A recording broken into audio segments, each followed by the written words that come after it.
Good morning, Zane, and thanks for doing this. Zane, can you just describe the depth behind you at tackling and talk specifically, if you can, about the younger guys, such as a Randy Auriga? Yeah, we got a lot of young guys that we're looking to take a big step this year behind us in our depth for defensive tackle. And Randy's a guy that has a lot of upside potential, is high, and he just got to keep his head down, keep working. I think he'll be huge for us going down the line. Audrey? Hey Zane, thanks for your time this morning. Yeah. Um, Off Rich's question with Randy, we don't often hear about a young guy as much as we have, especially up front this preseason. What has he maybe done that's impressed you and maybe some other teammates?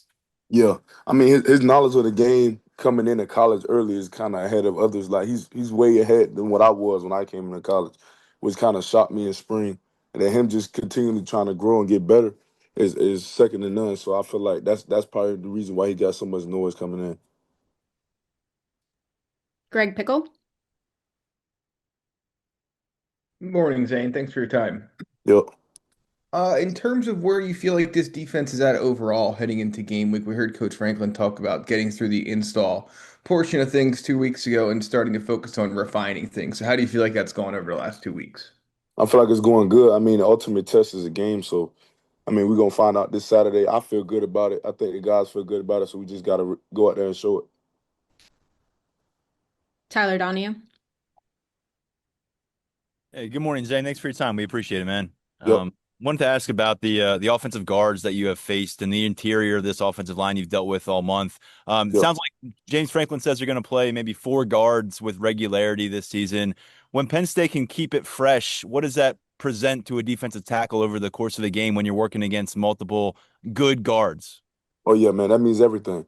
If you got a guard that can come in behind the ones and play just as good as the ones, that's gonna mean the detail can't take a play off, and they gotta come with it every snap. So I think that'll step the game up for the offensive line. That'll help them be able to dominate their opponent that much more. Daniel Gallen? Appreciate your time this morning, Zane. What does it mean to you to be named the team captain this year? Yeah, it means a lot, man. Just to be picked by my peers, coaches, and everybody around Penn State means a lot to me. I take great pride in that. I'm just willing to lead this team and try to do everything I can to help this team. We'll go to Max. Hey Zane, thanks for your time. If I could follow up on the captain thing, was that a goal you set for yourself this offseason? What do you feel like you did to earn that nomination? Yeah, it was never a goal of mine. I just want to do whatever I had to do to just develop this team as men, players, and just get on the same page. So I took that personal. I mean, I've been doing that since my sophomore year, so it's not really nothing new to me. It's a great privilege, but it was never my goal. Joe Smeltzer? Hey Zane, thanks for the time. So, coming into the season, most people have you as among the best, if not the best, interior defensive lineman in the country. If you don't think you're there already, what's one thing you think you need to do to become the best defensive tackle in America? Yeah, I mean, it's a lot of things I got to improve on from last year that I'm critical on myself. So I feel like it's a lot of things I need to clean up. They say I'm the best to ever do it or whatever the case may be. As far as pass rush, I feel like I could be more dominant in that aspect and just being more technical in the run game. Even with all the production that I had, I just want to clean up every little detail so there's no room for error. Joel? Hey Zane, thanks for the time. Just wanted to ask about Anai White. What have you seen from him since he made that transition to D tackle? Do you feel like it's a more natural position from him, and how has he kind of handled that? Yeah, I mean, Inaz a natural football player in general. So him moving D tackle, he made a lot of plays. When even moving in when he didn't know much of the techniques or anything like that, he had tremendous upside defensive tackle, and he's always asking coach for questions and trying to get better and learn. So I feel like he's gonna be dominant in that position pretty quickly. Rich?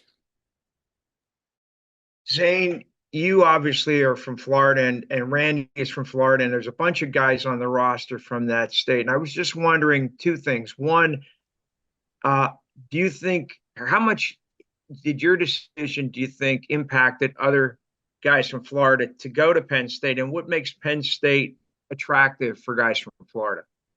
Yeah, I would say I do play a role in that. I mean, guys coming from the career of Florida, it's not much of us up here at Pennsylvania or Penn State. So me coming up here, I think it did start like kind of a pipeline a little bit in a way. Um, and what's intriguing about Penn State from the South is just winning, man. The culture that they provide is second to none. They always compete with the best. You got the best of the best going against the best of the best in practice every day. Then you got Coach Franklin mentoring young boys into men, which ultimately got me here. You know what I'm saying? So they just do things the right way. Audrey Snyder. Hey Zane, when you kind of look at this first game week with Jim Knowles, I'm sure you guys are going to learn a lot more about him this week. What have you maybe learned from Jim this preseason, or what can you kind of tell us about what it's like preparing for a game for a season with Jim? Yeah, I mean, it's not really too different. I mean, going about it, he has different ways that he tries to teach different things and different schemes and stuff like that as far as getting prepared. But this week we're really going to deep dive into Nevada. We did a little bit back then, but we didn't really go all the way into in depth. So this week we'll really figure that out. Tyler. I hate to do it to you, but I'm taking you to the offensive line again because I'd love to pick your brain on Nick Dawkins because I'm Yeah. sure you've seen moments where this offensive line maybe was struggling on the practice field or Nick Dawkins had to step up and say some stuff. When it's the heat of battle, how do you see Nick lead and what does it do for this offense? What does it do for this team? Yeah, Nick is the ultimate leader on offense, man. I mean, like if anything goes wrong, he'll put the offense to the side. You know, we go back and forth in practice. One day, defense will dominate the offense. He'll be quick to get in the sideline. You hear him snapping from a mile away. But that's what it needs. And then Drew will come back fired up, and the offense will get to making plays just because of Nick Dawkins being vocal and leading the whole offense. So I feel like he's a huge asset for the offense, and just his experience too is second to none too. So like he know when things about to go downhill, he can see, hey bro, tighten up. You already looking down. Let's get the energy up. You know what I'm saying? He'll call it out before it even happens. So I think that's huge for the offense. Daniel Gallen. I got another offensive line question for you, Zane. With Wow. TJ Shanahan, he's someone that we're not as familiar with, given that he's a transfer. We've never seen him play in a game for Penn State. What Yeah. does he do well? What's kind of your scouting report of TJ after going against him since he's gotten here? Yeah, TJ a dog. Most of y'all don't know. I used to train with TJ when I was back at the crib in Orlando before he moved to Texas. So me and TJ go way back. We used to go to camps and stuff like that. But yeah, he a dog. Physical, coachable, good feet, good hands, strong punch, violent, very smart with the game. So I feel like he gonna be a good asset for us too.